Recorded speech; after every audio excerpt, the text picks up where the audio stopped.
wondered why the V was like, Yeah. I actually don't know. It's a good question. I don't think of it. I mean, obviously, I see it every day. It's not like what do you call this? It's why the V was like, it's not. It's the family. The whole family name is Van Breda. Yeah, yeah, that's it. It's not Breda. No, no, it's not. It's just Yeah. obviously like a double barrel name, you know. Yeah. It's like fun is like from, so Yeah. yeah. Exactly. Like From Breda. Breda is a place of in Ireland. of Yeah, right. yeah, yeah. All right. So no one's watching yet, but let's do the intro because a lot of people are actually going to be watching this as a rerun and not really live, but there will Yeah. be guys that will be coming in Okay, no, shortly. no worries. Yeah, you just lead on it, and I'm happy to chat away. All Hopefully, right. share something insightful. We're live. Okay, all right, We're good. live. Hi, All everyone. right. So here we go. Ladies and gents, um, our guest for this evening or this morning, wherever you're at, is a very, very good friend of mine. Okay. He does a few things well. Okay. One of them is fishing. Driving a boat is second nature. And he makes clients very comfortable, okay, with his demeanor. And if not, his size will actually kind of scare them into submission. But see, there's the other thing that he's really good at, which is to make a decent sized fish look really small. Believe it or not, I'm actually a bit of a gentle giant. I'm not as scary as I look. So Yeah, and like I always say, he's the the the gentle giant of sport fishing here in Dubai or in the UAE. Ladies and gents, a warm welcome for Captain Dylan Van everyone, Breda.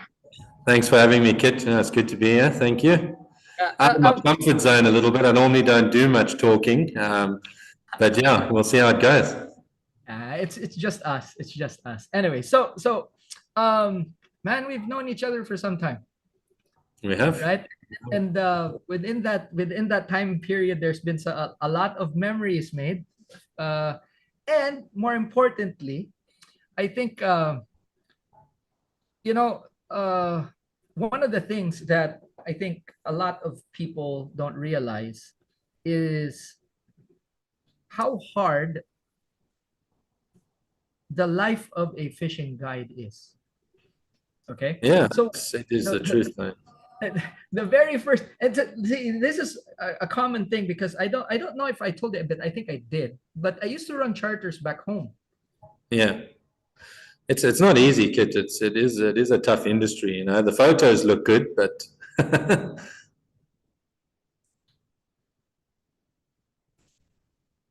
People don't know that when you have a trip, especially if it's an early morning trip, your day started yesterday.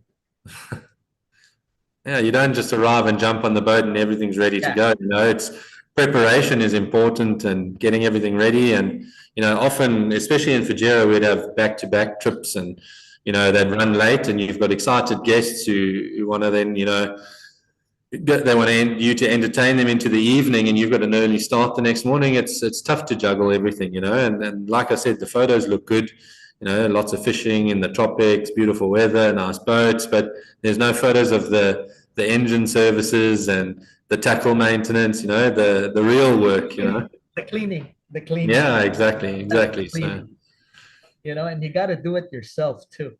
So yeah, no, for sure. Having a good deckhand does help. But yeah, you know, if you want things done right, you've got to be involved and you've got to do it yourself as well. yeah, So I would never expect my deckhand to do anything for me that I wouldn't be prepared to do myself. So, you know, we worked as a team. It wasn't me and him separate. We were together, you know. And often I'd run without him if we were fully booked. You know, we had when I was there at one stage we had up to 5 boats running, and we only had 3 deckhands across the boat. So you know, the junior guys, they would end up getting the deckhands because they were starting out and learning the area, so they needed a bit more help. You know, I could manage the boat with a full boat of 7 guests or whatever it was, on my own. But yeah, it becomes hard work. And the heat and the climate, yeah, plays a big part. Yeah. I mean, it's not always summer, I mean, winter weather. Yeah, exactly. So, yeah, and unfortunately, I suppose, but yeah, unfortunately, the best fishing is through a lot of the summertime in Fujairah. So, I mean, you're dealing with temperatures you can't explain to most people. Especially back home in South Africa, we have fairly warm summers on our north coast, and that everyone will sort of try and compare it to that. But I mean, that's like a winter's day here. So yeah, you've got to factor that in. It's tough on the body, you've got to look after yourself. And yeah, if you don't look after yourself, it's going to catch up with you. I think the most I did back to back was like sort of 24 days back to back. And some of those were double trips. Those are long days in the summer, and that's long.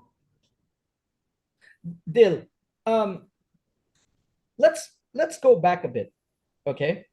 Um, how did it start? I mean, of all the places to go on Earth, how the heck did you end up in Fujairah? Yeah. So obviously, getting into the guiding industry is difficult. You can have a bit of a fishing CV and some photos, but until you've been employed in the fishing industry, there's nothing really to back you other than a couple of photos. So I think a lot of starting out guides will take most opportunities or any opportunity they get. So I'd looked into Angola. I'd looked into Mozambique. Obviously, those are being close to home. But I actually knew a guy, Milan, which you will know as well from Fujairah days. He's from the same hometown as me, and him and I knew each other. And when I was looking for work, I reached out to him. So he helped me. I mean, I have to give all credit to him. He helped me initially get into the industry, and I still, to this day, I owe it to him because he got me a foot in the door. And yeah, it was an exciting place. It was kind of unknown to me. I mean, I'd always seen Oman, and you sort of connect the two. You think they are very close together, but it's completely different fisheries, obviously, now that I've been to both. But yeah, it was kind of by chance, it was what came up and what suited me at the right time. I was studying law then, so we had a bit of unrest at the universities in South Africa, and I got an opportunity to go travel, so I took it with both hands. So It's I know this, right? I know this. It's just because we've known each other for such a long time, and it's still funny because um a lot of people don't know that you studied law. I didn't finish, but I did study law, and then obviously I've now changed again from the fishing. I'm now doing something else. But yeah, I mean, for a long while I studied law, and I thought that's what I wanted to do. But after getting a little bit of a taste for the world and what's out there, I changed my mind. So, but yeah, it was a learning curve, not wasted, that's for sure. All right. So you're in Fujairah, you're in your first month, right? After the first month, what was going through your head? Because that must have been like a baptism of fire. Yeah, so it's obviously a bit of a culture shock coming from South Africa, completely different. You're away from home, everything and yeah. So I arrived in February, so the weather was fairly temperate. I actually, funnily enough, when I got here, we had a really bad weather spell, and it was freezing cold. So I was preparing for the heat, and we actually, I think in my first sort of couple of weeks, we actually had snow on the Russell Khama Mountains for like the first time in like 60 years or something. That was in 2026, end of 2016, beginning of 2017 when I first got here. So I was like, where have I come? Like it was completely different to what I was expecting. But obviously with time, the heat came. But yeah, it was interesting. I'm always willing to learn. I think the day you think you know everything in fishing, you're sorely mistaken. So I was keen to learn. I was very excited about the opportunity, and I was greeted by a really nice bunch of guys. Which was not too foreign because they were all South African. The Duplessis brothers who owned Suleiman. So they welcomed me and they helped me with the transition and training me up. And I mean, everyone's got their fishing ability, but you need to learn the local conditions. So, and that was a big help from them. So They're awesome, dude. Yeah, and then there was Joan Pina, which you'll know. Yeah, Milan was here. Carl Carey was also here. So that was the start. And then obviously after that, there were lots of other guys that joined. But I walked into a good bunch of guys, and they were very helpful. And yeah, it's just getting those fundamentals of the area, learning the area a little bit. And there was a nice bank of and wealth of information that was passed on to me, and then you build on that. Yeah. So, how did you finally have your own boat? You're going out there. What's the process like? I mean, I could imagine that it would be different for other charters and all this, but there are guys that are probably watching and they're curious how it goes in Fujairah. Because Yeah. okay, let me preface this. A lot of people are probably thinking that the fishing is easy in Fujairah. I mean, it could be. It could be. Look at that smile. Look at that It, smile. it could be, but at times it's also not, and that's like anywhere.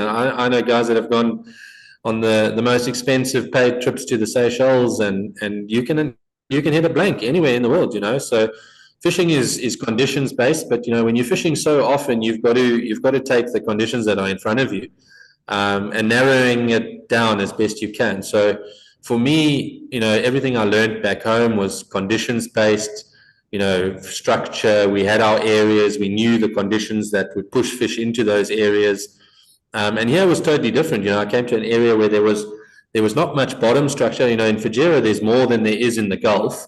But in comparison to the mountains under the ocean that I'm used to back where I'm from, it was relatively no structure. So, structure holds fish.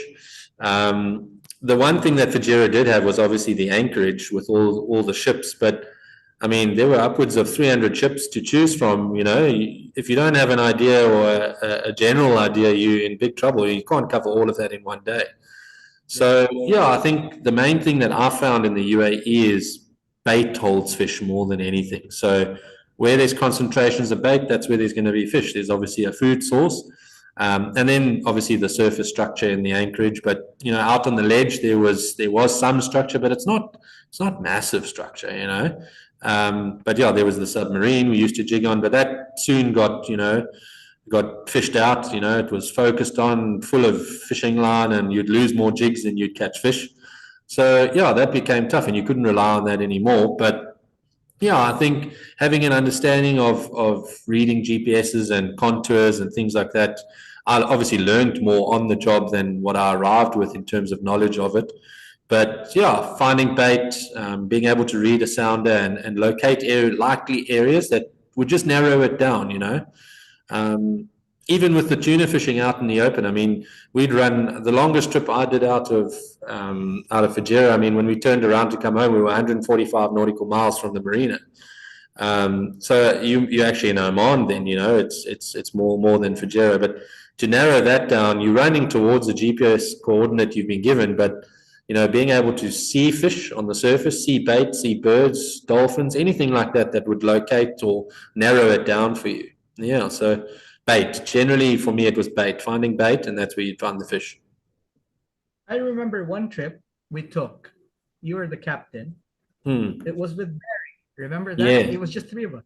Yeah, I remember. We were going around looking for fish, and we only found them on the way back home. Yeah, I think we had conceded defeat that day already, and we got lucky on the way in. But that day there was no bottom structure, nothing. I think we first saw dolphins, and then we picked up some birds, and there were fish under the birds. And we ended up getting a few yellowfin to end the day, and that was right in the end of the day. Lots of ground covered, and yeah. And there was this trip also, I remember, and that was with Faisal. And we were picking off single birds. I mean, it could be that weird. Do you remember that trip? Yeah, so I mean, I learned that from back home, especially your turns, and that often the one that peels off and is on his own, but you can read the language of the body language of the bird. They hover in one spot, they're focused on something. You can see, and if they're on bait, they're diving, but if they're over a fish, they're more hovering, waiting for that fish to push bait to the surface for them. So that's what you're going to hone in on. They're tracking. Yeah. And Yeah, true, that's exactly what we did. We were following individual birds. yeah, And I recall that. yeah, if you recall, Uh, I also had someone eat something. yeah, And you were at the back of the boat and just said, like, that's evil. That's just so evil. yeah. That's funny. Well, Remember that? yeah, And by the way, that video is on TikTok and I haven't on seen that for ages. it's on my Instagram as well. You just have I'll to have a click on look. the reels and then go down. I think you can hear yourself laughing at the back. Yeah, we've had some good times, Kit. I mean, we've obviously, like you say, we've known each other a long time, and yeah, I've always enjoyed fishing with you. So yeah, don't get to as often as I'd like in I current know. times, but Yeah, it's that's life, especially unfortunately.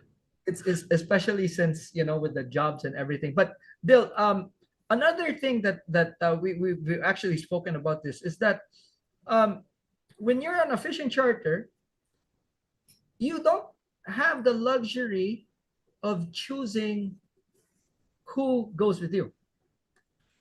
Yeah, no, you don't. I mean, obviously, eventually you'll build up a bit of a client base, and you've got your regular guys that will come. If you're in an area long enough to do that and establish that. But the thing with Fujairah is it's only an hour from Dubai, so a lot of the guys we would get were not fishermen. Guys looking for something cool to do, something outdoors to do. They work jobs indoors. They just want to get out and a bit of fresh air on the weekends. No knowledge of fishing at all, and sometimes that's maybe the easier guys to guide because they're easier to impress.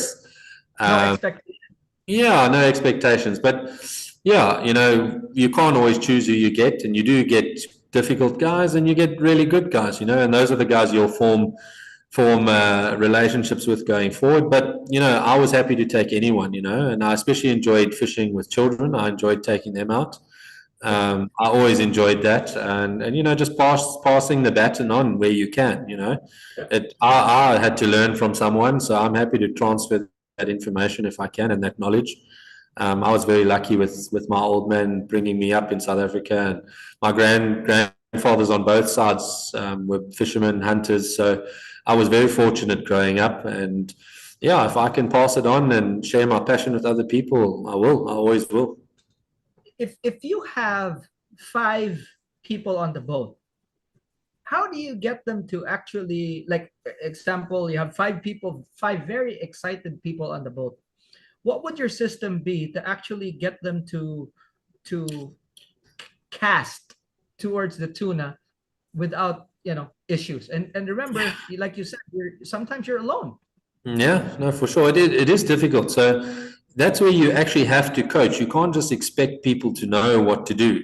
So, I sort of had a process where I would sit down with the guys, if it was the first time I'd fished with them, just as they got on the boat, just a quick back and forth, a couple of questions. This is where everything is, the run of the mill stuff, safety stuff. There's the drinks and the coolers and everything, anything you need, and then sort of just talk through the process of what my plan was for the day. I'd have a plan A, B, and a C, and talk the guys through it. Communicate the plan to them, and then if they were inexperienced guys, you'd have to coach them and be patient with them, and yeah, sometimes it's impractical, even on a 40-foot boat with a whole front deck. You need to then get the guys casting in like some sort of synchronized fashion, but you have to coach it. You can't just expect them to know it.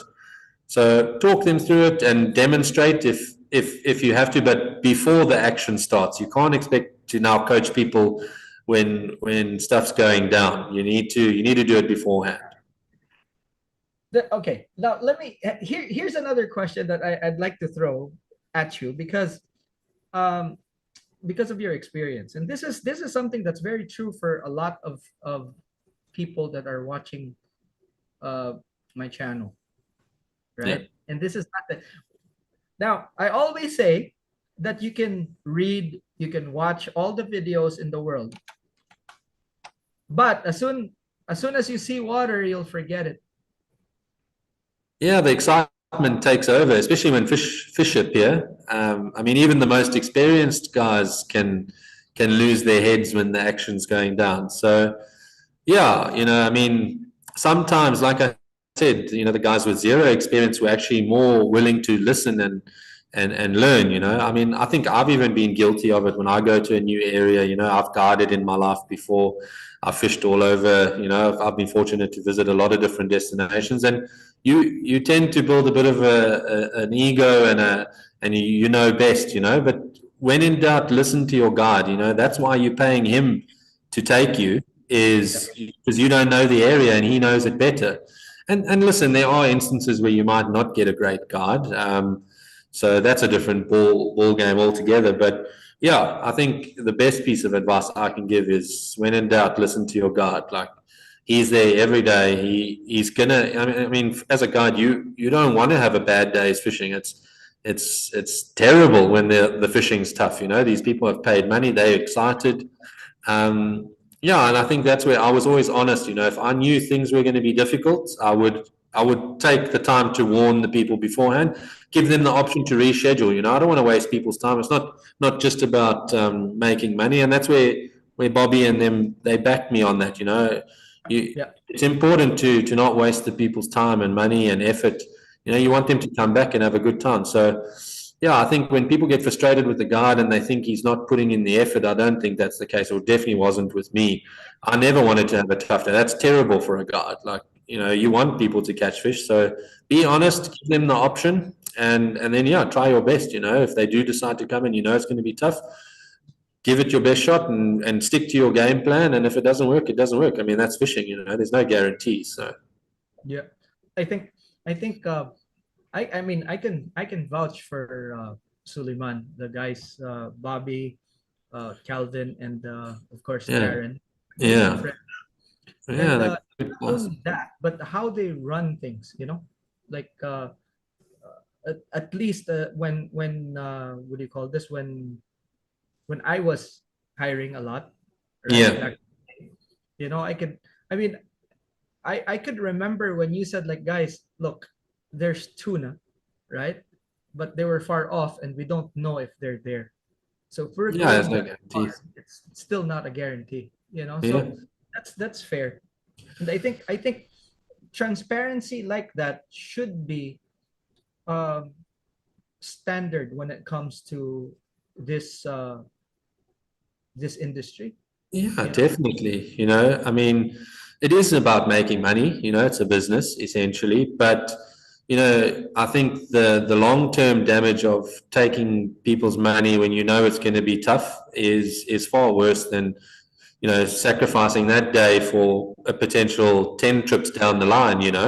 So There's yeah, stories. There's been stories, and I'm sure you've heard, right? But yeah, but it is the nature of the game. But it is. I can I say, try to be as honest as yeah, possible where possible. but in my experience, and what I can say from experience, is that Suleiman in Fujairah, Yeah.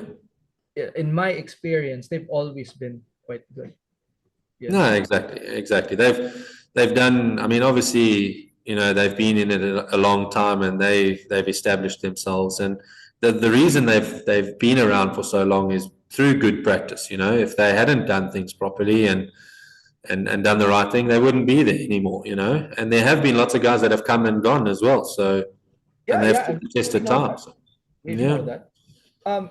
I actually helped them out when they first started. Like okay, one of the very first trips, and Darren, he would have, like, there's three boats there, right? Or yeah, two at that point. And then it was Darren's boat. And he'd call me up in the morning. He goes like, dude, come down here at around 2. The tuna are just pretty close by. And boy, he was not. And these were the times when they were still trying to crack and learn the place. yeah. It's still the early days because they obviously started in Dubai initially. Yep. And I'm gonna have them here soon. No, good, I'm gonna good. have them here. I'll tune in for that one. Yeah. But man, we just literally left the marina, not even on the first buoy, and we were catching tuna. Yeah, I mean, I believe before I got there, I mean, the tuna, the guys used to see them off the deck of the restaurant in the marina. They were that close in. Obviously, things have changed, And, but there are still times where those fish come inshore like that, but generally it is further out now, especially on the tuna. So, Yeah. Recently, after the closure, and they set the 12-mile limit when I think the first trip that Faisal went on, yeah. uh, they were catching tuna just near the anchorage, and they were Okay. pretty sizable. Yeah, Yeah. I heard there was some fish in the anchorage, longtail and yellowfin mixed. Yeah. Mixed. So that was kind of interesting, and that just shows you what Fujairah is really. You Yeah, know. it's a fantastic fishery. And as a start out guide, I think it's one of the, easier places to start out because it is a good destination. The sea conditions typically are fairly favorable. We fish in a lot worse back home in South Africa in boats half the size. And you lose a lot of days to weather where in Fujairah, not so much. It's fairly good, and consistent, heat aside. But yeah, sea conditions, you lose very, very few days to weather. And that's, I think, maybe why it is one of the better charter destinations and sustainable because, in other destinations, out of your 365 days, you could lose 250 days to weather. It doesn't leave you with much. Yeah. Yeah. Yeah. You mentioned fishing back home, and how is the fishing in South Africa different from, say, fishing here in Oman? Because there's still a little bit of similarity fishing, let's say, uh, in Oman and Yeah. right. Yeah, So definitely. I mean, tuna definitely is something that, although the size would be different, but yellowfin tuna, longtail, and all that. Um, but how different is South Africa? yeah, so well, I'll talk about yellowfin tuna for a start. Is we get them all along our coastline from Cape Town right up to the Mozambican border past Durban on the north coast, on the northeast coast. And yeah, so where I am down in Port Elizabeth, it's more temperate, and we rely on the Mozambican current. So we get the warm water on the continental shelf, which is 40 nautical miles off for us, and our boats typically, a big boat's 28 foot, and that's considered small here. Yeah, yeah, So yeah, we don't get many days to go out there. And then the fishing's different, because it's a long way offshore, rough seas. You're typically trolling for them, so pulling squid lures and rapalas, lip lures and tremblers and stuff like that. Where in Cape Town, they will often fish on the back of trawlers and they'll catch them with bait. They'll use sardine for them. And that when they're in the chum like that, then you can catch them on poppers and stuff. But yeah, they big fish in Cape Town. Where off Port Elizabeth, we didn't get many big fish. There are some big fish, and then on the Natal side, up Durban way, then it was a lot more smaller yellowfin, but bigger quantities. I would find, and we would actually catch them there similarly to how we do in Oman and in Fujairah, and that would be on dolphins. So yeah, but the only problem in those areas is we contend with a lot of sharks. So you do lose a lot of fish to getting taxed. So on the yellowfin, we do catch them, but more often it's on very different techniques to here. Here it's a lot of run and gun, chasing dolphins and chasing birds and bait, and then you're catching fish on poppers, which I think is way more exciting to catch in that way. dude, Uh, you just reminded me of something. I have to show them how to fish with buckets, yeah, that was right? something completely foreign to me. I'd never seen that before. So, It is so different, and it's but difficult to do. It's not easy. yeah, It's yeah, yeah. not easy. I struggled. I could never quite get it right. We did catch fish doing it. And yeah, there was the other method which I never tried, which I learned of sort of after I left, and that was where they wrapped up bait in like around a rock and dropped the rocks down. Yeah, yeah. Oh, we do Weird, that. like We do that a lot back home. We do that a lot. So and interesting. Hawaii, Hawaii did that first. I mean, that's an ancient Hawaiian form of fishing, Okay, and interesting. Yeah. you have to know how to secure the last loop. Okay. So See, I wouldn't know, and I didn't. I'd seen it done and tried to do it. I never did the rock, but the bucketing, there was definitely a trick to it that we were missing. You know, the Omani guys that are out there doing it all the time, they're just in a league of their own, you know. It's crazy, but it's so smart, you know. So smart. So I, smart. And believe it or effective. not, I've caught fish using that. Like we were targeting the big ones, and we Yeah. actually we successfully did it. Yeah. Uh, Another story for another time. But it Yeah. was a funny story. I got screamed on by Abu Omar Yeah. because he was telling me like, Kit, you have to stop what you know the fishing for fish with lighter line because a lot of people are watching you. And Yeah. you know, on my charter there was this one guy, Patty, who And the elephant. you know who hooked up and then fought the fish for hours while the others that were in the charters they were just sitting down. You know, I mean Yeah, it's so you've got to be, especially when you're paying on a charter, I suppose you've got to be considerate of your crew. But yeah, sometimes the lighter line is what gets the bite, you know, so it's the yeah. difference sometimes. So For me, because I was telling him um like yeah we hooked up, you know, I got the fish and all this and then it was on PE4. Dude, he threw a fit. yeah, He that threw a P4 could be in the difference, you know, longer casts, lighter yeah. lead, Well, could have been the difference. it was on a trolling reel, like an Avid Oh, 50. okay. Or Okay. sorry, not an Avid 50. It was on an Heck, accurate, but okay. but dude, he wasn't happy when because like when we saw him and then Wael was the one who was like, oh, you know, what do you call this? You know, we got into tuna, this and that, and then he just and Wael was like, yeah, he caught one with PE4. Oh, that was when he was like, what? He threw a fit, dude. He threw a fit. It was Yeah. funny, I but found that P6 was a good balance on the tuna because obviously, you know, often you'll need a long cast for them, especially now I'm talking popping now. Um, but yeah, P8 is what you want, but sometimes you lose a little bit too much on the cast, you know, for me. it's yeah, yeah. No, definitely. I agree. When you're casting, but we were doing buckets. Yeah, different story. And mono is very different to braid as well. So Yeah. Now, if there's a, I'm not gonna spoil this, but if there's gonna be a 7-year-old, 8-year-old, 12-year-old kid that wants to be a guide and will ask you, what would mm. be your best advice? For me, I think, yeah, just learn your trade. You know, don't think you know everything and always be open to learning. And then, yeah, for me, take the opportunities that come your way because they're not easy to come by.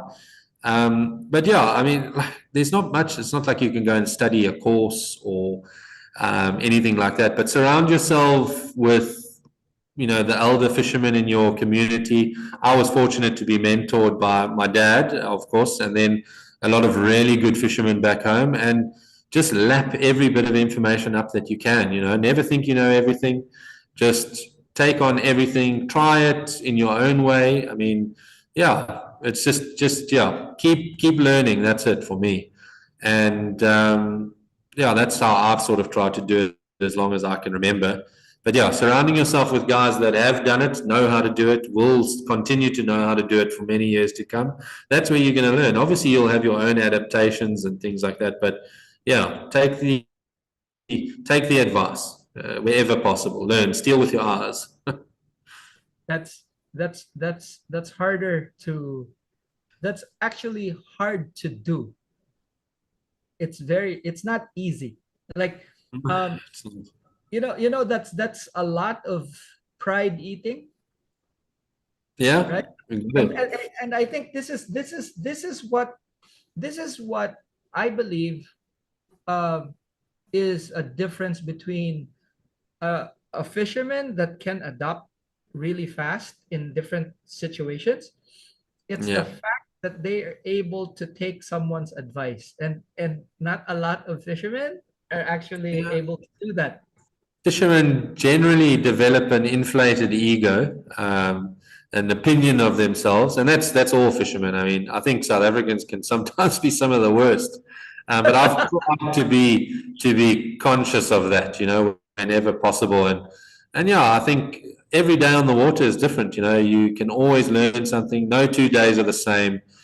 And be willing to try and adapt. It's easy to slip back into the old ways and, it's not working today, but, figure things out, there is a way normally, there's a reason the fish are not biting like they did yesterday. Try and figure it out. So, yeah, I think just constantly have that like growth mindset, learning mindset, you can always adapt and learn and be better. Especially for a young guy, don't just think you know what you know and that's that, enough.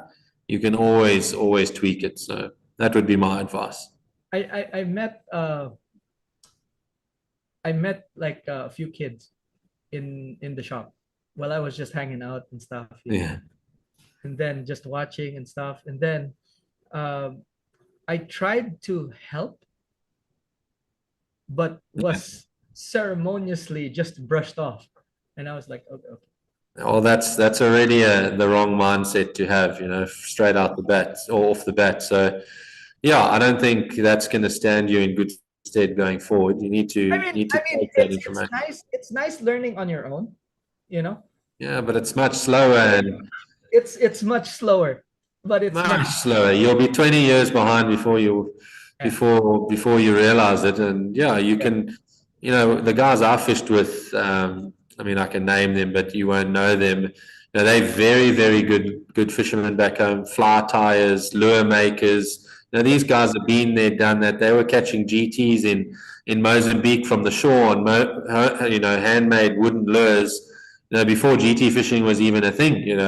And this is on monofilament with multiplier reels, wading in surf. And then these are 140, 150 centimeter fish. These are 50 kilo fish, from the shore on monofilament, long before any stellas or saltigas or. Yeah. So those are the guys you need to listen to. They're the ones that have been there and done that. So yeah, for me, that's where the wealth of information comes from. You've got to be open to take it, if it's presented to you. I think some young guys would actually think that they're older, the information they have is like old, it's dated and stuff like that. There are just some that have that kind of mentality, Yeah. I like to think of it the other way around. Imagine giving those guys the tackle of today. Yeah, I suppose, they did have less pressured fish because there weren't many guys doing it, commercial fishing and stuff maybe by that stage hadn't had its effects like it has now. But still, give those guys what we've got access to them. You still got to catch fish, and looking for fish now is still the same as looking for fish before. That much I can tell you. Yeah, exactly. So yeah, I think give those guys the tackle of today. Back then, I think they'd really put ears on most of the heroes of today. Yeah, I think that's something that a lot of people and but having said that also, okay, I also know of people that stagnated, that they just kind of just didn't want to learn, So, and I know people like that too. Yeah, it is a problem. So I think that's it's a double-edged sword, Definitely. Also, and really it kind of depends on the environment and the person. But at the end of the day, fishing is very progressive, and there are always new things that we kind of see. Now, having said that, Dil, we were talking about some lures that are totally unique to South Africa, and um, and also you kind of taken some stuff that you've learned, techniques that you've learned here, and also applied it in South Africa, right? Yeah, exactly. So especially along the lines of slow pitch jigging and stuff like that, we did similar stuff, but it was more soft plastics and bucktail jigs and things like that. But yeah, the slow pitch jigging is something I learned here properly, and then took that back. We even fish micro jigs in the estuaries where we didn't before. So yeah, that was probably my main takeaway from here. And obviously, I hadn't had much exposure to things like GT fishing and stuff like that living in South Africa. So we have a really good top water yellowtail kingfish fishery in South Africa. We call them yellowtail, but it's the same yellowtail kingfish you get in Japan and New Zealand and even in America. And obviously all the fisheries are different, but that's one of my favorite fishing styles back home. And like you say, we catch them under birds generally. So we'll follow the birds and they'll be on the surface. And that's where we fish I like to think, a fairly unique South African lure, which is a chisel plug, normally made out of like sort of a nylon material weighted with lead. And it's not a floating lure, it's a sinking lure. So it casts long and you skip it along the surface to imitate a fleeing bait fish. And I mean, we've used it to great effect on the fish here as well, the queenfish in the Gulf and the dorado on the East Coast, yellowfin tuna, and even GTs. I mean, I've caught all over the world. Wherever I've been able to fish, I've caught GTs on chisel plugs. A very primitive, very basic, very cheap lure, but sturdy and very effective, especially when covering water and searching. GT ice cream is an example of this. Exactly, yeah. So I mean, they were distributed by Assassin or iFish. But yeah, I've got a lot of mates, guys you might not have heard of: Douglas Swanell, JP Nichols, Wayne Stanley. These are guys, very, very good fishermen from South Africa who make their own.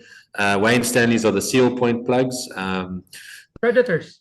Swanell lures, the swan lures. Yeah, so yeah, Predators, that was Doug Swanell. He also does the swan lures, which are those sort of clear, glittery ones. They're all handmade, one-man shows. You know, these guys are really, really talented and make really good products that catch a lot of fish. And then obviously my very good mate JP Nichols, he makes a great plug as well. So yeah, that's a lure that I think is fairly unique to South Africa. You know. Yeah. I don't know many other places that use them. Similar, you know, obviously like the Hammerhead Toby. You know, I think Orion makes a sort of a similar lure as well. You know, so I mean, that concept's been around, but South Africa, it's a very, very popular lure. It casts long. We do a lot of fishing off the beaches. So yeah, it's a great, great lure. And Hawaii has something similar. It's a single hook plug. Basically, kind of like a broom handle cut with an angle like a popper. Yeah, like a pencil plug. Yeah, but the hook's at the back. So, okay, very similar. Yeah, very similar, but an angled face instead of a chiseled face. Yeah. Okay. So that's been something that they've been doing for a while, and it's very interesting that you see a parallel. You know. Yeah, no, for sure.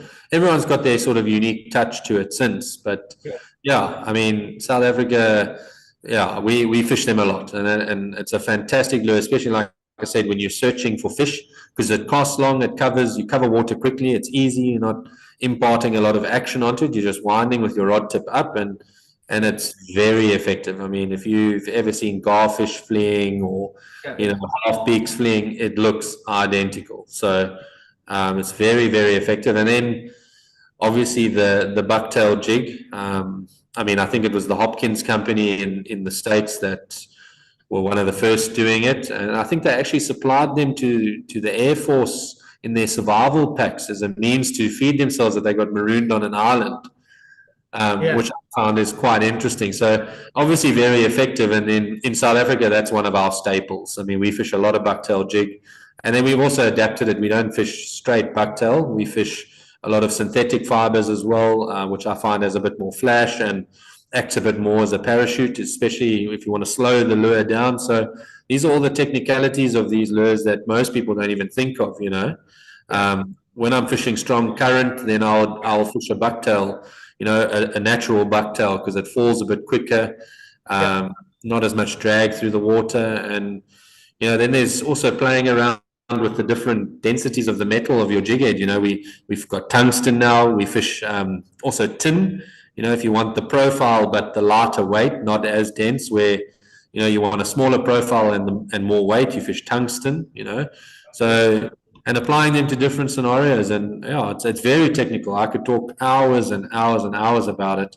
I know you're a very technical guy in a lot of respects on that sort of stuff too. So and a lot of people don't even consider those things or even know what we're talking about, you know, sometimes.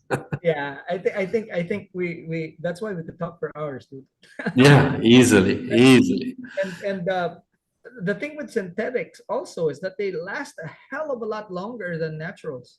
Yeah, and easily available. You know, you know, bucktail is essentially what it is. You know, it's the tail of a deer. So no two tails are ever the same. You get inconsistent fibers. You know, Yeah. or fibers. The strand the lengths of the hairs are not as long as the last one you used. It's difficult. You know, you get some good and some bad. So whether synthetic, you know what you're getting. It's a lot cheaper as well because the process to get it to what it is normally much easier. It's a And byproduct of something. So what's funny, Dill, is that a lot of people don't even consider bucktail as something viable for this day and age because they would be a lot of people have switched to like just jigs, right? yeah, uh yeah, and even soft plastic kind of have taken a back seat, right? A lot of people are doing metal jigs and just kind of being exclusive on that. It's sort of a weird thing. That's why I was like thinking like, hey, we should make a video. Like, we have that spot where yeah, we're at the edge of that reef, right? Remember that? yeah, I mean, that'd be a good place to fish these and do a video. yeah, definitely. And I mean, if you want, I'm open to that at any time. But Yeah. what I wanted to say on the jig side of things, you know, obviously on a jig you've got an assist hook on it. Most times, more often than not, a double assist hook. And you know where the plastic and the soft plastic and the bucktail is difficult is you actually have to feel the bite and set the hook where you know it is the same with the slow pitch jigging, but there's more margin for error. You know, it's a bit easier in terms of you know those hooks are grabby, thin gauge hooks. If a fish gets close to the lure or tries to eat it, more often than not you're going to hook up. You know, it might be in the body or something, but where the plastics and bucktails are a little bit more tricky to fish because you've got to keep a tight line when the lure's dropping and feel the bite, you know, to set the hook. It's much more involved. Much more involved, yeah. And they are the big thing that most people miss is dropping the lure on a tight line and actually feeling the lure when it drops because that's when you get most of your bites. If you lift up into the lure and you feel the fish, then you've missed the bite. Yeah, He's been holding it in his mouth for a while already, so. yeah, yeah. Yeah, it is more difficult. So I think that's maybe one of the downsides to it. But the guys that know, it's Especially on synthetic hair. yeah, it slows the drop down as well. So yeah, it's good. Because you have to fish it. I think what's appropriate would be like a controlled slack, Yeah, it right? doesn't have to be a tight line. It Yeah, controlled slack as well. Obviously, you yeah. know, you've got to feel the bite on the drop. And it I mean, in fairness though, okay, I have to say this, it's a hell of a lot easier now with braid. Oh, yeah. I mean, it's direct, no stretch. Yeah, because Before braid, it was really tough. before it was really difficult, and a lot of people probably don't know or haven't even explored it at that point, but before, when you're Yeah, fishing bucktails, it was so difficult to find that, to feel that tick, because that's what yeah, actually what you're looking for, just that tick. And then you reel so fast because you have to reel a lot of the stretch before you yeah. get the hook. Yeah, no, it's definitely changed the game completely. I mean, you know, the modern braids now are such a thin diameter for the breaking strain. There's no stretch. Any little tap on the lure is imparted straight to your rod tip. But Uh, that's the funny bit. It's easier, but it's not. yeah, It's you still got to have that touch and that feel. Yeah. So yeah, it is something you can talk about as well for hours and hours. And it's only I found few people can actually do it properly, you know, or maybe those are just the people like you said that are willing to listen. Yeah, I think it has its merits, right? I mean, clearly both of us have fished it. We've caught have been very successful. One of those times, actually, I captured on video, and this was when Barry and I fished that canal. Yeah. And he was fishing something else, and I was fishing with bucktails and stuff, and I couldn't I stand remember. it. Yeah, I couldn't freaking stand it, and I was just like, "Here, dude, use it." And he was like, "Nah." he was enjoying. He can be Yeah, quite set in his ways, old yeah, Barry. yeah, yeah, But I mean, he's a fantastic fisherman. He knows what he's yeah, doing. So, yeah. and he By the catches way, these. hey, he caught the first fish, and it was the fish I wanted to catch. It was a nice grunter. It was a Yeah. Capt, right? So we were Yeah. fishing Capt, and he caught the grunter, and I was like, man, okay, I want one of those. But then when we moved and fished the canal, that's when, like, exactly what you said, you're playing around with um the sink rate, Yeah. and you're just waiting for that tick, and as soon as you Very get, subtle, often. Very, very subtle. and sometimes you don't even feel it, you just see your line move. Yeah. Yeah, that's especially in windy conditions as well back home. I'll Yeah, often watch the line yeah, yeah, more than what you feel because there's, the wind resistance and stuff on the line. You miss the bite in terms of feel, yeah, but you can if you observe it and you're watching the line. That's why I like to fish a high vis line. I like sort of like a lime green or a yeah, chartreuse or an orange or yellow or something like yeah, that because yeah. I can see it. Your Same. natural color braids in that are very, very difficult. And we obviously we do a lot of fishing at night and then you want something high vis as well, that shows up in the headlight. Yeah. So yeah, that's another thing that a lot of people won't consider. You're fishing a leader, so the fish is not seeing your line. It's for you. It's not for the fish. Yep, yep. See, this is, I mean, there's quite a few people who actually said that they always listen in be, because they want to hear techniques, right? Yeah, So, this is one of those things that I think a lot of people are missing out on right now. So, one of those is like bucktails. A lot of people are so fixated on slow jigging. Well, okay, let's uh slow jigging is so freaking unique, but when you're fishing shallow, like take for example your light shore jigging, yeah, and I honestly believe this should be part of your arsenal. absolutely. It's definitely got a time and a place. And I find most of the jigs, especially in shallow water, when you've got slower current and stuff, they're actually not suitable. They sink too quick. Obviously you can slow it up with your assist hook and stuff that sort of acts as a parachute, but that also changes the action of the lure. So you've got to take the good with the bad. But bucktails for me, if I was to be stuck on an island somewhere with one choice of lure, it would be a bucktail. That's it. Actually have a video of that, and it's the same thing. If I was stuck, that was it, showed like a bucktail, because it's Yeah, so, I mean, I have jigs that I made to look like shrimp yeah, at the back, and yeah, and very specific presentation for that, with your straight bucktail, obviously. Um, and then I have bucktails that I tie really bushy. Hmm. The idea is when I'm fishing, I could just trim it. Yeah. You start and then you get your profile right as you need it. Yeah. Um, yeah. So it is. It's an interesting one. I mean, a lot of the market here, I think, is very geared towards the Japanese stuff, and for Yeah. me, they are leaders in fishing tackle. They always have been, always will be. But I think, especially the UAE mentality, maybe if it's not a Japanese known brand, it's not good. So that plays a part. Ah, Um, education, Dill. I honestly, yeah, because you know why? Um, See, the thing is, there's people like us that use this, but how many people like us actually teach? no, not many, not I'll many. tell see, for me, I'd show like, okay, here, but I'm not gonna tell people like, hey, this is so good, use it. Yeah, no, you can suggest it, but yeah, you're not going to drive it home. There's no incentive for you to do Yeah, it. I mean, other than the fact that you'd like to pass on information, but also like we said, most people are not receiving of information. So yeah. that's So that's the thing. here's the thing, right?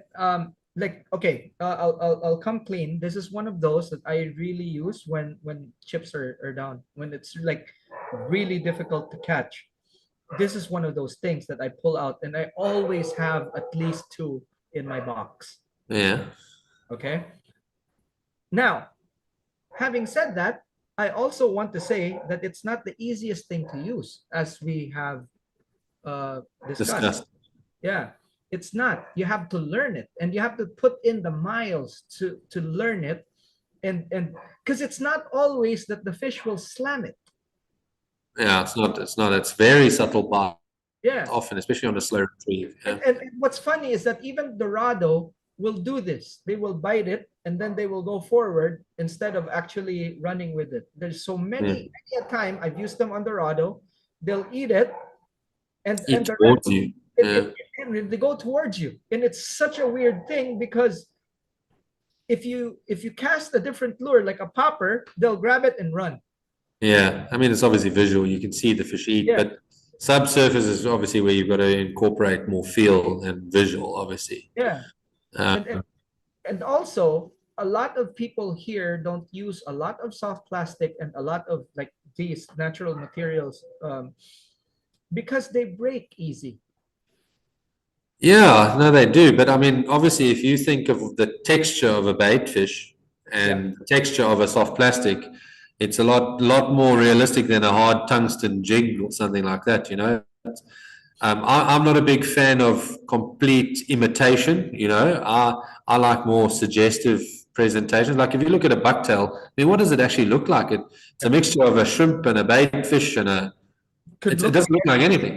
yeah, Doesn't look like like anything, but it is by far the most effective lure that you can fish, in my opinion. But you know, especially in fly fishing as well, you know, you see these beautifully hand tied crabs that you know the guy gets a marker out and he puts the dots in all the right places, and it looks more realistic than the actual thing.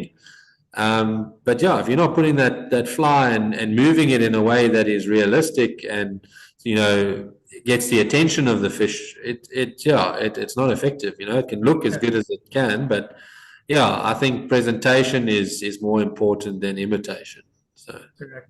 Yeah, I'm with you there. I mean, um, you know, I've spoken to a lot of people here, and I show them like, look, this is what I'm catching fish with, and they just go like, yeah, okay, but it's gonna break, you know. So they'd rather spend 25 dirhams on a jig than 25 dirhams on a packet of 10 soft plastics, it right? doesn't make Because sense. it will break. You know what I tell them? You know, if we're fishing together and these are the only things that will have the fish bite, each Gotta of those lures would be 100 dirhams if you buy from me. have. Yeah, you've got to have them, you know, and yeah, like you say, I mean, it doesn't matter what you've got on. If you get into the barracudas, I mean, your 25 dirham jig's going to disappear just as quickly as your packet of plastics. Yes, but more importantly, if the fish are not biting and they're the only ones, and it's the closest to live bait, right? Yeah, And no, for and sure. this is what I always tell people, like the soft plastics that you see today, what you don't know is that before the soft plastics, and guys, this is the relationship here, okay? Before the soft plastics, there were bucktails, Yeah, you know, and that was the soft plastic of before, and then yeah, the what do you call this? The evolution of the bucktail is literally the soft plastic, you know, yeah, that's it. So from there, it kind of stops, right? Because yeah, there's up until today, it's been the thing, and bucktail has not stopped being effective. Soft plastic has not stopped being effective, even if there are more modern ways like these shore jigs or whatnot, yeah, you for know. sure. Yeah, I think everything's got a time and a place, and you've got to have it all. I mean, for me, I'll never go to sea without soft plastics and bucktails, you know. But you've also got your slow pitch jigs with you as well. So yeah, different. scenarios will present themselves on the day, and then you adjust accordingly, you know. But I don't think you can, it would be narrow-minded to say one is better than the other and you can forget about one, you know. I think you need to have both or all of them. So Okay. So let's do this. If you're going on, say, a shore fishing trip or an inshore fishing trip, yeah. okay, what would be in your box? So specific to Abu Dhabi or where? Uh, General. See, guys, see, that is a fisherman. Yeah, so I suppose, okay, in terms of general stuff, I mean, for Yeah. me, first thing I'd pack is a bucktail jig, Okay. soft plastic. I tend to prefer the soft plastic if I'm fishing for fish that prefer a bigger profile. Then I can obviously, like you said, you can trim down the bucktail to a sparser presentation. So those would be my two sort of slow application lures. And then I would have, if fishing vertically, I tend to prefer a slow pitch jig. So those three are a given. Those are your top three. Then What slow jig? What I would be your yeah, preference? so I'm trying to think now. Like obviously, I like a slim profile in certain scenarios. I like a wider, broader profile in other scenarios. But yeah, something like your I'm trying to think of a brand now or something that I can associate it to. But yeah, like your general bait fish sort of style, you know, for me personally, something that I can fish in the deeper water that gets down a bit quicker. Mhm. And yeah, it depends where the depth of the water, the size that you're going to pack. But yeah, I mean, just your general sort of. I don't have a specific style of jig that's the only one for me, you know. Sure. Different jigs for different scenarios, but yeah, I would just have a general sort of bait fish shaped jig. And then, yeah, a search bait for me, like a chisel plug, that would be a go to. Yeah. Something that just goes sort of subsurface, like a stick bait or monsoon breaker, or something that casts well, something that you can fish quite erratically and subsurface. And then obviously in South Africa, we fish a lot of your straight spoons, your casting jigs, spoons that you're not fishing with a jigging style action. You're winding it, let it sink a bit, like something like the Hulko Twisty. Yeah. I mean, that's a I, proven fish catcher. I, I've, I've been like Barry has went to Port Elizabeth several times, and they keep on telling him, "Buy me super spoons." Well, I'm going in December, so I'll bring some back for you, kid. That's no problem. That's that like I'm down to my last one, dude. No, I'll sort you out. Don't worry. But a And spoon is so effective and so and much flash. this is another one of those South African hidden gems, I think. It's made out of white metal, Yeah, right? white metal or tin when you can get, but Yeah. So it's not too heavy, yeah, but these things are also kind of thick, right? So and yeah, it gives it a very unique action. And by God, like fish like mackerel will just like or king mackerel, kingfish as yeah, we call here, right? yeah, King mackerel. There we go. So yeah, those things they love these things, man. I mean, yeah. And it's a good search bait as well. They cast long, they retrieve easily, very little resistance, and yeah, you can cover lots of water. So yeah, a spoon, a chisel plug, a subsurface stick bait, and then obviously there's a lot of really nice like weighted, I call them crankbaits, but it's obviously a longer profile, something like the duos or the max wraps or something like that. Something that casts well, something that's got a lip, with a nice wobble on. They're always good to have. have you Um, tried the Soran heavy minnow? that's another one. Yeah, that's one of probably the better ones in terms of weight. So Yeah, yeah, the Solar Run is deadly, absolutely deadly. I think oh man, I killed it. I killed it with the Soran heavy minnow here. Oh Yeah, man. no, it's deadly. I fish them every time I go, so that is another one. Yeah. So yeah, I think those would pretty much cover you. Maybe I've missed something, but yeah, I think that would be my go-tos. But that's a very good selection. Now, when you're traveling outside of the UAE, Mm. right? It's like take for example, our friend uh,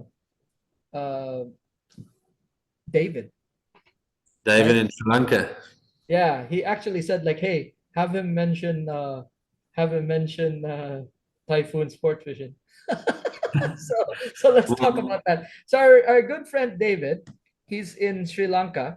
If you're going out on a trip with typhoon sport fishing, what would be the lures you would take?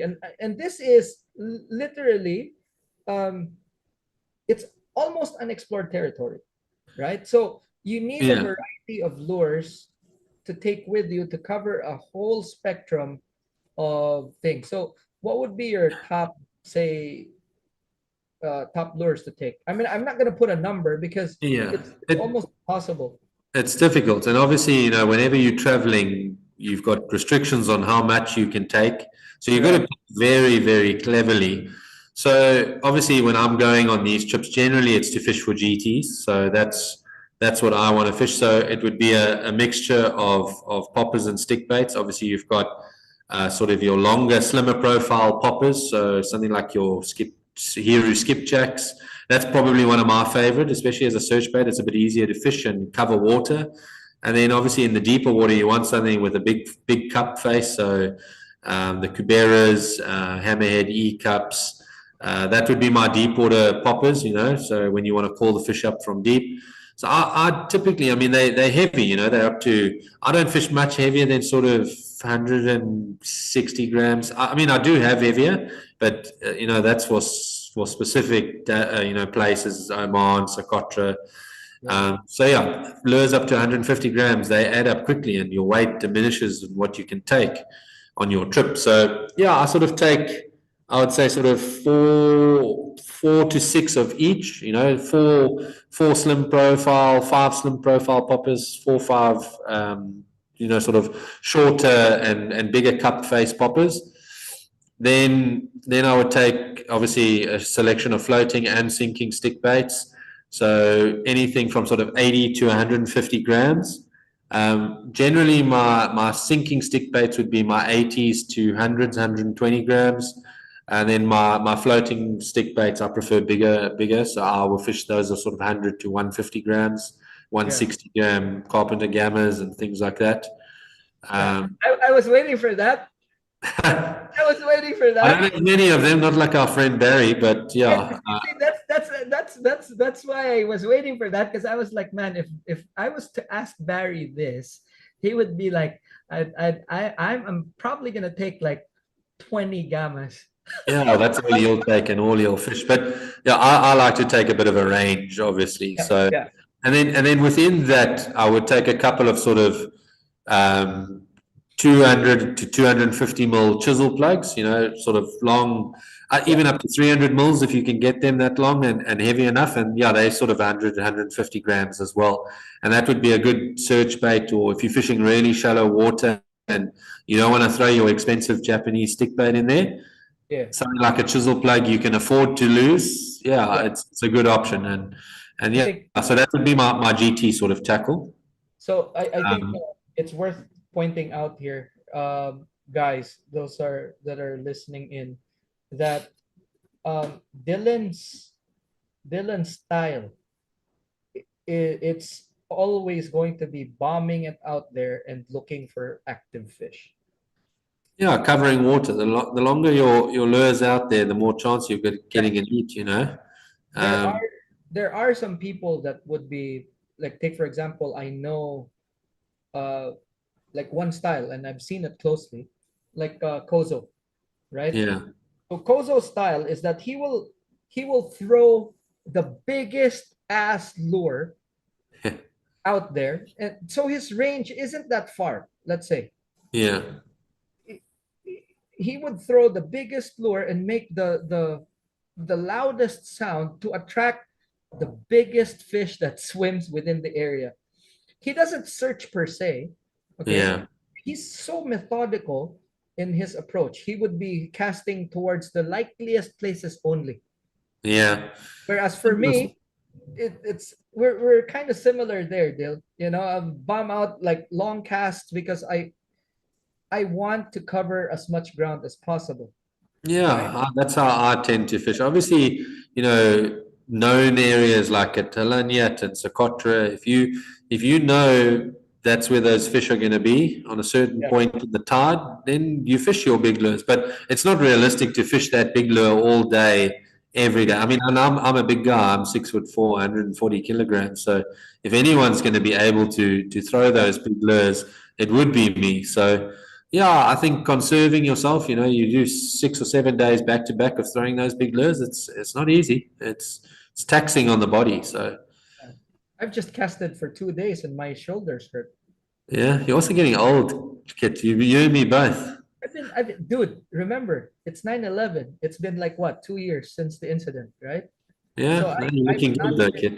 I've not been super active in that front. So I have about 2 years of rust to get off To my. undo. Yeah. Yeah. So But it'll come back. It's like riding a bicycle. yeah. It'll come So back. like today, it was kind of like a weird experience.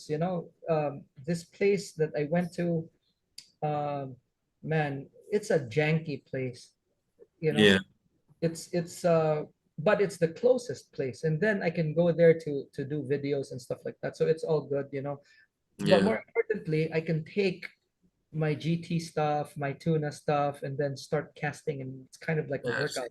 Yeah, So just to get a bit of fitness back yeah, and that's what I've been doing. So yesterday I actually brought out like my 14,000 and yeah, then one of the rods and then started casting like a stick bait, yeah, just if I still knew how to work it.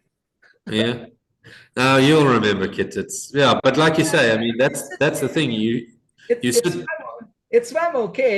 It's just that, dude, I mean, you saw me slinging these things for a whole day before, but Yeah, dude, it's so difficult now because after a few, you feel it. no, you So will. I have to get back to it. But yeah, Unfortunately, to afford these trips, we have to work, and you spend your days behind a laptop, not casting big poppers like we used to, and you yeah, you lose that fitness, that strength that you need to fish, and you now go on a trip and you're unprepared, and you're working muscles that haven't worked since last year's trip. dude, when I fished with Faisal just 2 weeks ago, and Yeah, I was catching those tuna. You know what I told myself? If I didn't know how to do this properly, it would have probably hurt more. yeah, no, it And definitely does. and literally after three, I just said that's it. Yeah, Not gonna do anymore.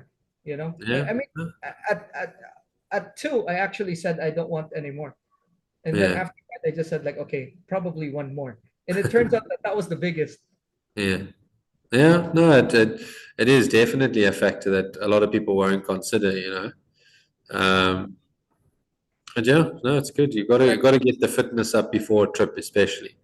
So, okay, now this is gonna be one of the few one of the last questions I'm gonna ask you because I understand that well, he needs to go. He has a family, guys. Okay. I've got a 10-week-old baby daughter, so yeah, I've Yeah. got a wife who probably needs me. Bill, this isn't the last time you're gonna be here. All right. So we'll do this again soon. Anytime, kid. I've actually really enjoyed it. It's been good. Right? It's fun, man. Now, what's your favorite rod and what's your favorite lure? A combination, let's say, with the type of fishing that you really like doing that you don't get tired of. I think for me, my first love would be sort of estuary lure fishing back home. It's very accessible for us back home. It's close. We've got a great estuary called the Swartkops Estuary in my hometown. It's 10 minutes from home. And yeah, so typically you're fishing rods from sort of 6'8" to 7'6" in the estuary. 4,000 size reels, generally a 3,000 15-pound braid or P1 and even less. So yeah, I think for me, it was actually a gift from my wife. My wife bought me a G Loomis NRX. That's a Woo! good one. Okay, That how did you know which one to buy? I coached her into the right direction. Coached her into the right direction. So yeah, my wife bought that for me, and Yeah, that's a fantastic rod. It's a lot of money. They don't come cheap, and you don't need it. It doesn't make that much of a difference. But you know, it's I do so much of that fishing, and I pair that up with a little twin power 3000. Uh, Nice. and if I had to have one rod to do the kind of fishing I like doing most, it would probably be that. But my other affinity is obviously fly fishing. I love my fly fishing, and I don't do it enough because, yeah, it's when time is scarce. You go fishing. It's just easier to pick up a spin rod. You know, Did you say but that your dad was coming and you wanted him to catch something on a fly? yeah, so he's never caught a queenfish or a dorado on fly, so we're going to try get both of those ticked off for him. It's his first time in the UAE, so I have lived here a long time, but it's always been me going back there to visit them and not him coming here. So Dude, hopefully tick those two off for him. it's the Dorado of the Gulf and the Queenfish of the East Coast. Exactly. And they're relatively easy to get on fly, so yeah, they're fantastic sport fish. Um, This island we go to, it was quite far with Barry. Sir Abernay, Uh, Is it? But we were catching queens yeah. with his Yeah, there's a dad. couple of islands out there that he fishes, so it would have been one of them, yeah. That was one with his dad. Remember that?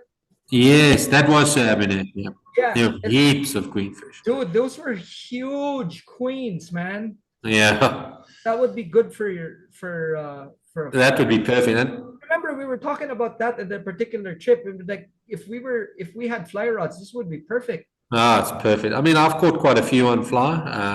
They are fairly easy to catch on fly. I Um, think that's the only way that I would find acceptable to be fishing for queenies.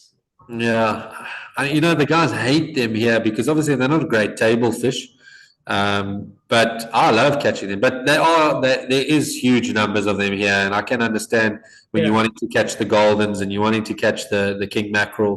It yeah. is it is annoying, they do get in the way, but A lot of I people love would catching them. probably, a lot of people right listening would probably go like, what are these guys on about? Because they love queens, right? But they don't understand. Queenfish here are like rats.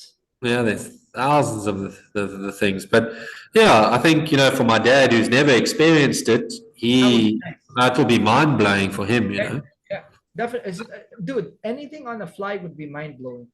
Yeah, no, for sure. So it's for me, it's one of the more enjoyable ways to catch a fish, and I don't know, it's just something about it, and especially back home, my fly fishing started on the Swartkops estuary, but we obviously fished a lot for trout. They're not native to South Africa, but I've never caught a trout in an ugly place. That's always beautiful.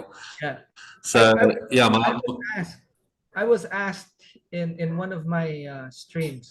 I was asked what type of fishing do I love most, right? Or what I yeah. love doing, and I said fly fishing, and they go like, "Why?" I go, "There's very little bullshit in fly fishing."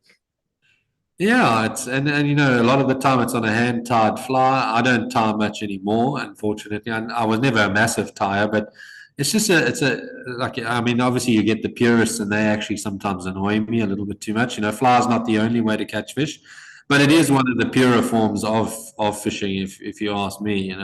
Well, fly tying is one thing. It's a one skill set, and Yeah, fly fishing is another one, right? yeah. Sometimes people do both. Sometimes only one. You know what I mean? Yeah. But I often find the guys who are really good at tying flies spend so much time behind the vise that they don't get to fish.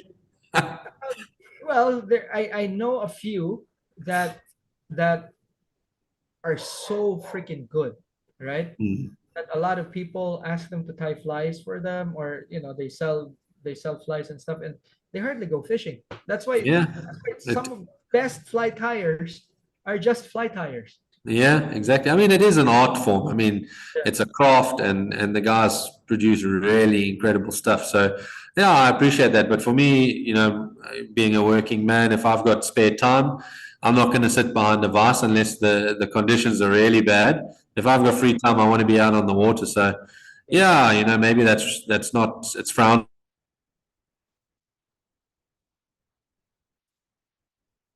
I lost you, Dil.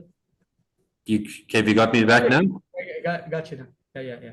Okay. Yeah. Yeah. Oh, there we go. Some people are like that. All right, Yeah. Bill, last question. Tell Because me. we're over. All right. When are we going fishing, man? Well, it's cooling down. Well, not yet, but it will be cooling down soon. So yeah, maybe when my dad's here in the middle of October, we have a look. But yeah, if you find some fish that are willing to eat in the meantime, let me know. I'll come through. Unfortunately, only on weekends, but Yeah. well, I'm a weekend fisherman these days. But Well, I'll tell you what. I I I uh I found something. oh, Yeah. I found take something, us. and it's very interesting. And coincidentally, this ties into one of the fish that Barry loves catching. Uh-huh. Yeah. So it should be, what do you call this? I'll make a few for the boys. Okay. Well, I look forward to it. So I'll wait for your call. Yeah, because these things, they're not sold here, unfortunately. So I have to kind of assemble them and stuff. But they're not awfully difficult to make, Yeah. But um, the gear you already have, just like a little modification on the gear and stuff. Okay. The reel size increases by 1 or 2. Okay. The rod, you have what do you call this? You have one of the rods that you can actually, what, the general purpose rod that you were fishing when we fished with Uncle Barry. Yeah. That would be perfect. Okay. Perfect. But instead of a 3,000 size reel, you go to a 5,000 on the same Okay. rod, Okay. right? But that's it, and it's so fucking easy, dude. It's just cast and reel. It's nuts how it works. But again, this is something that it's gonna be fun because like Okay. I look forward to it. So. it's for kingfish. It's literally made for kingfish. It's so freaking. Well, yeah, I'm sure we can get out on Barry's boat soon and go and have a crack at them. Yeah, I mean they're around. So Yeah, I've seen some fish are coming out. It's starting now. yeah. From now, it just gets better, which I enjoy. I saw a few jumping today Okay, well that's good. That's a good sign. It's the in the start. middle of the day, Bill. Okay, well that's good. That's Yeah, very so good. that was very encouraging, you know. Anyway, so boys and girls, it's been an hour and change, and Longer than I thought it was going to be, but yeah, it's been Shell, fun. yeah, Shelly's waiting. We can't keep the lady waiting longer. No. But Dill, thank you very much. Yeah, no problem. Thank you for having me, Kit. I enjoyed myself. It was good. Thank you. We'll do it again for sure. Yeah, for sure. All righty, that's it for All right. now. Thanks, guys. Have a good evening. Cheers. Cheers, So Kit. much. Cheers. Bye Cheers, bye. man. Bye.